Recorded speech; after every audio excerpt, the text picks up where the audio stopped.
So Byron, as a small business person, I don't have a lot of time. That's what I hear a lot. But at the same time, I do want to make up ground from last year. Do you have any suggestions for me on what I could do? That's a great question, because I hear that all the time. I don't have time. I just can't get to it. It's not a priority. One of the things that I always keep in the back of my mind is I always have enough time for the things that are a priority. If you like to golf, you're going to find time for golfing. If you like to go out and spend vacation time, you're going to find time for that. If you make it a priority and block out your time. So one of the things that I find that is helpful for myself is I pick one day a month, 2 days a month, maybe a few hours each week, and block it out of my calendar. That's my strategic thinking time for my business. That is time in my day that is not interrupted for email, phone calls, or whatever else could potentially come.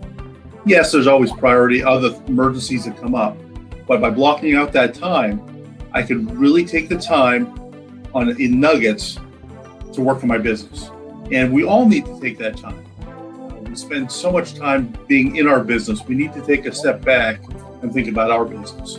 Is there anything different that should be done by business owners in the Lehigh Valley versus anywhere else? I mean, obviously people need to, think globally, but they need to act locally. I think business is business. You need to think about what you're selling. Who's your market? Who are you trying to sell to? If you're a restaurant, of course, you're going to be thinking locally. If you're a small retail outlet, you're going to have to think small. But I think that business is business. You need to be looking at your markets and say, okay, is my fundamental market here locally? And if it is, what do I need to do to continue to grow and sustain myself here? And then look outside the region and say, okay, can I go outside? Can I expand my market to help find new opportunities that are outside of this area? I've worked in corporate America. I'm now working on my own small business. Some of the issues are the same. The key area is who's your market, who are your clients, who's your customer, and make your focus on those people. And it could be local, it could be regional, it could be global. Well, you hit on something there. Restaurants took a big hit in the past year. Can you, in your group, and what you do to help people, help them think outside the box perhaps and do things differently this year to maybe make some ground up? All of us have good ideas. One of the things that I think is helpful is, as I have an idea, am I thinking about that idea on my own? Having a group of people that I can go to and say, hey, I'm thinking about doing this, or I'm thinking about doing that, allows them to be able to give you feedback on that idea. Is it a worthwhile thing to pursue? Or have you thought about this? I've had, on occasions within my board meetings, somebody brought up an idea about a growth strategy. And when they brought up the idea and started discussing the growth strategy, the other people in the board meeting said, well, why are you looking at going in that area? That really isn't your area of expertise. So how are you going to build that expertise and actually meet your customer needs? Do you need to spend some time thinking about what it is that you're going to do and how you're going to service those customers before you start to expand? So it was great feedback from other peers who have no other interest but to help you.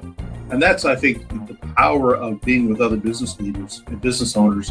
They can be there, maybe lament the issues that you're struggling with, come alongside you, and maybe give you input and advice and say, yeah, you know what, there are dark times and there is a way to get out, but you have to focus.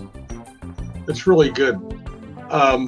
In a final word, Byron, how can people get a hold of you? Can they ask you questions? Can they get a consultation if they wanted to just brainstorm or find out how your group works? How do they do that? Absolutely. If you'd like to have a conversation with myself, you can either give me a call on my cell phone, 908-391-4776, or send me an email. I'd love to have a conversation with you as a business owner. I'm willing to sit down. In fact, I want to sit down with people who are even thinking about the alternative board. Spend an hour, hour and a half with them, make sure it's going to be a fit, give you some consultation, help you to understand what it is. And if you really are interested in potentially sitting on a board, I can bring you on as a guest advisor, bring you to a meeting, help you to experience what the alternative board is all about. Also, from time to time, I have free sessions where it's a sample of TAB. We bring business owners together who are not on a board. We sit around and talk about issues that the different owners are being faced with. And it gives you a feel for what the alternative board is all about. So there's a number of ways. I'd love to have a conversation with you. And my vested interest is helping you to do what's best for your business, helping you to improve. And let's have a conversation and see whether it's a fit for you.